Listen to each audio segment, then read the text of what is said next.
It's more than 4,000 years ago was Un. The later name that was given to this Un was Heliopolis. In Greek, Heliopolis would mean the city of the sun. Called the city of the sun because the temple of the sun was built in this city. Every major city in the ancient Egypt always had a main temple and a main deity worshipped in it. And also a school to teach something about life in it too. So the temple that was built here was built for Ra, the sun god that was called Ra, and the school that was built around was to teach about philosophy, by the way. For example, if you go further south to Luxor, the temple of Karnak that was dedicated to a god called Amun-Ra. Amun-Ra, the temple that was there was for this god, and the school was to teach about architecture. You go to a different city, different deity, different schools, different science. One for architecture, for example, one for astronomy, one for essences, one for oils. They had all of these schools built within the complexes of these temples to worship these different deities. But the one that we're here for is a temple of Ra. The main god was called Ra, and the school was about philosophy. So the big city was all around here. A big temple was not far from where you are now. The big palace was not far from where you are now either. And unfortunately, most of the city is under these buildings you can see all around here. The only part Cairo city has to work on, excavate and find things from that city is where you are right here. Just this big area all around here. Even these are all new modern buildings, as you can see, and are becoming people's homes as well. So again, I was talking on the bus about the pyramid. And here we have also the obelisk, which is a pillar, like a long pillar, ends up on the top with the pyramid shape again. So the pyramid shape has something to do with the sun. You tell me this. Think about it. Pyramid, sun. What is it? It points up to the sun, correct? That's one thing. The second, the pyramid can look like the rays of the sun coming out through the clouds. That's the second. The third is the belief itself they had, which came from watching the sun that comes every single day, by sunrise and goes down by sunset, making a journey from when it first rises. Imagine now elbow is east, fingers is west. Right? The sun will start rising from here and will end up here, but has to make a journey from when it first rises. It goes where? Up, this way, until high noon, and then from high noon, what happens? Sun starts to go down. What is the shape here? Triangle. What is triangle? Pyramid. The pyramid. So the pyramid was built as a shape because it is the shape of the journey of the sun in every single day. They've been watching this, they've been believing this since the beginning of time.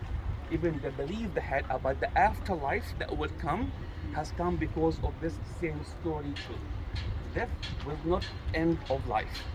Death was the beginning of the afterlife. And the afterlife is supposed to be heaven. Everything is perfect out in the afterlife. It is paradise. You never die, you never get sick, you're always happy, you're always great, it is utopia, as we think about utopia. Same thing we think of heaven. The only difference is where that heaven. Is it up on the skies as we think, or as we thought it is somewhere else? We thought it is somewhere else. And that somewhere else is under the ground. Because of the sun story again. Imagine here the sunrise again, right? High noon, sunset. Then they started to wonder about where does the sun go in these evenings they cannot see no more. They thought the sun goes to another journey but under the ground. Sunset, midnight, next sunrise again. The sun is out in these 12 hours journey. They can see daytime, and the sun is in the afterlife in the 12 hours of night. And that's where we want to go to. That's where the afterlife is. That's why all of the tombs that we know of, all of the burial chambers they built on those tombs are where? Under the ground. The closest they can be to the afterlife is under the ground. So the sun is up for 12 hours, pyramid shape. Another pyramid shape journey is under the ground as well, which is the night journey of that sun. The other story about the pyramid shape also is the story of the creation Egyptians believed in. There was this god of creation. His name was Atom, Atom. Atom could create himself out of himself. Back in the beginning of time, it was all water, right? There was no land at all. Everything was just water. And this god Atom wanted to create a piece of land to live on. And this should be an island that will emerge from underwater above the surface of the water. Now this island would look like what? Kind of a mound type of, and this mound is the pyramid as well. The very first part of Earth ever that created was a mound-shaped piece of land, the mound or the pyramid shape itself. So this obelisk can represent from bottom up until the top. It is one piece. It is the deep of the ocean I'm talking about. And that pyramid shape up on the top will be what's above the water, the surface. The island is up there then. So the obelisk can go for that. Either the story of the sun rays or the journey of the sun or the story of the creation, and the very first piece of earth ever got created would have looked like a pyramid too. So this is one single piece you're looking at. This is nearly 60 tons. One single piece of granite had to be quarried and brought down the Nile from 600 miles away. How did they cut this in the first place? We're talking 4,000 years ago. So this is granite. So what they were using as stone tools is a stone tool made out of a harder kind of stone, and this was called diorite. The hardest stone ever is diorite. Diamond is a different story, but as a rock, as a stone, diorite is the hardest ever can be. So they made the tools out of diorite, like a handful of rock, like this, and we start to hit the edges of the piece they want to cut from the quarry. For example, this obelisk here, keep hitting the edges of this piece they want to cut until they could make holes, 2-3 feet deep holes around the whole piece. And then in the bottom of these holes, they put the dry roots of the sycamore tree. And then they added water on that. And then sit and wait. What would happen in 2 days, you think? Expands like an explosion. That's how they cut the stone. Just as simple as that. Then up in the same place in the quarry in Aswan, they would drag it down to the river Nile and then start to put it on a barge waiting there, and then to sail for 600 miles coming from Aswan down to here to Cairo. But how can they load this piece, very heavy, very big, on a barge 4,000 years ago? If they push it from the bank of the Nile on the boat just waiting there, it will sink with the boat under. The boat can carry this heavy weight, but you have to make the boat float to be able to carry it. So what they did is, imagine this is the piece just lying down, and here is the river Nile. It's like a channel to go under, and let the boat go there. Then they waited for something that always happened in the ancient times, which can make the water go a little bit up higher, so the boat can go up higher, floating, carrying the piece. And that was the flooding of the Nile. The Nile always flooded for 4 months in the year. So the boat is in this place before flood starts. When flood starts, water will go up, right? Boat will go up, then they can carry this piece floating, and then they sail down with the current coming north. Another kind of a channel, I'm sure, is waiting not far from here for that boat to go to. Then the flood is gonna go away, water is gonna go down, you get the piece back on dry land. Then rolling this on logs all the way until they could bring it over here, and then to go on this kind of pedestal right here. It says the obelisk of Senusert. Senusert was the name of the pharaoh who built this obelisk. He was a great pharaoh. Has built many buildings, many temples. He built while he was around, and dug several irrigation canals. One of them was a canal to connect between the Red Sea and the Mediterranean Sea. The Suez Canal we have today, you know about, which connects between Red Sea and the Mediterranean Sea, was not the very first one Egypt has built to connect between these two seas. But his was to come off the river Nile across to the Red Sea. Can you imagine how that worked? You know, from the river Nile itself, from the East Nile, straight across to the Red Sea. So ships on the Mediterranean would come down the Nile, no problem, until that point, then they will go east to the Red Sea. all other way around from Red Sea across west to the Nile and then up north to the Mediterranean Sea. He built this canal more than 4,000 years ago. It's gone now, but he was the very first man to build such a canal connecting between the Red Sea and the Mediterranean Sea. Now we have today the Suez Canal, but it's something like that. The capital that he lived in when he was around was not Memphis, capital number one.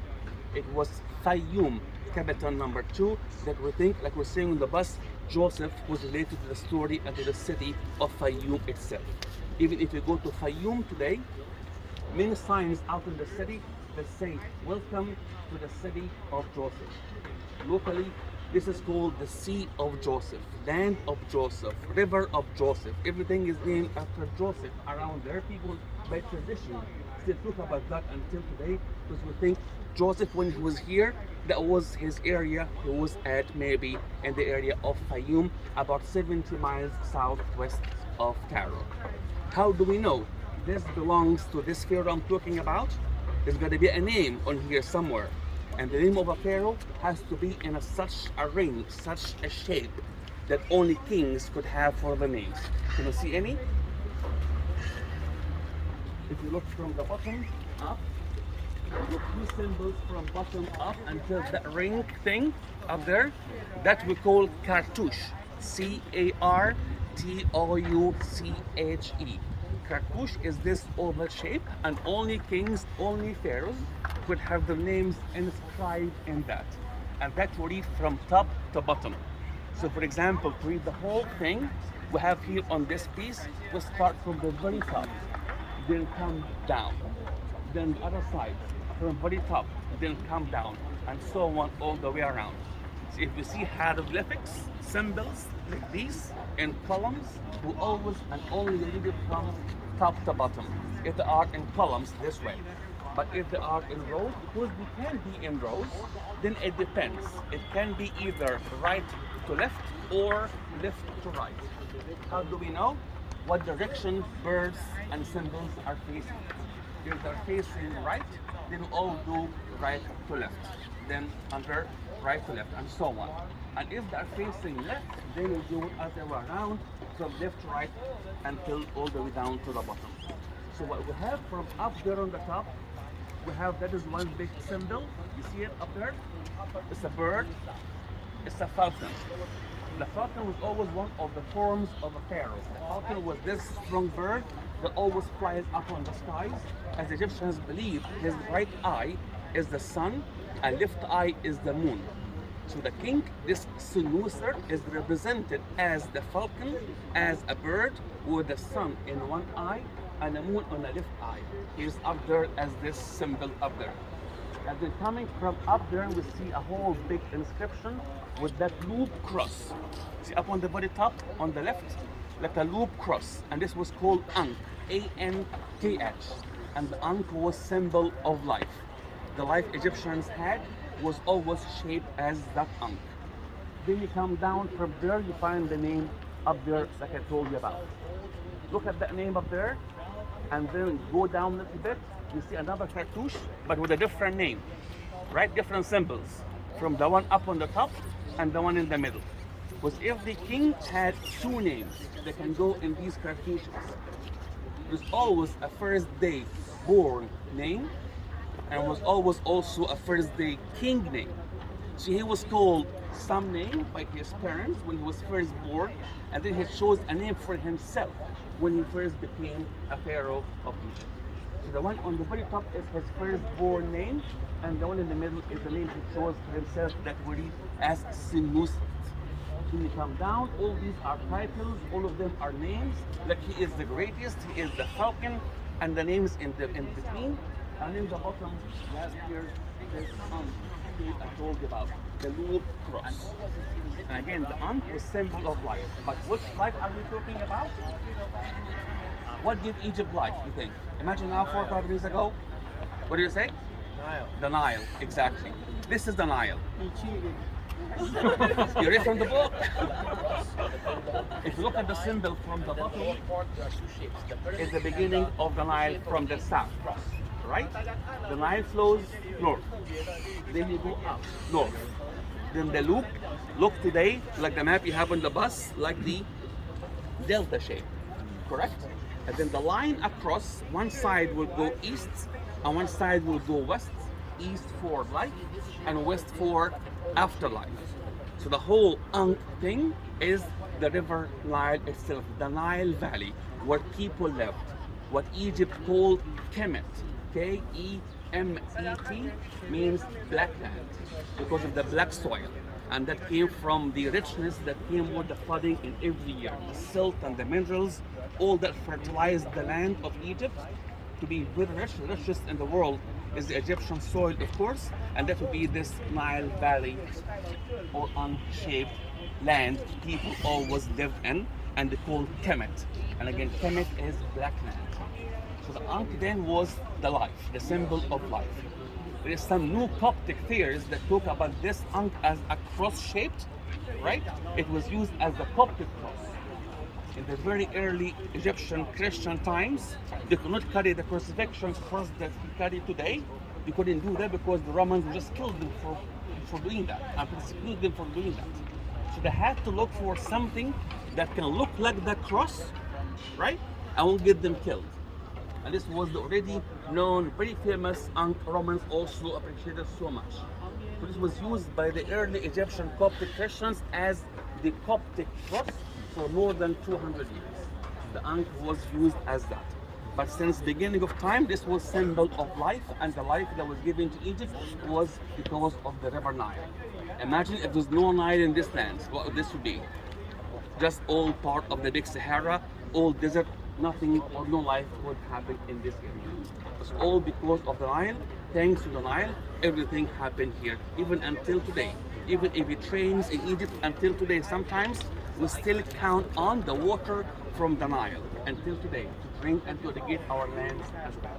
Like 99% of Egypt's water would come, even till today, from the river Nile. And the river Nile comes from where?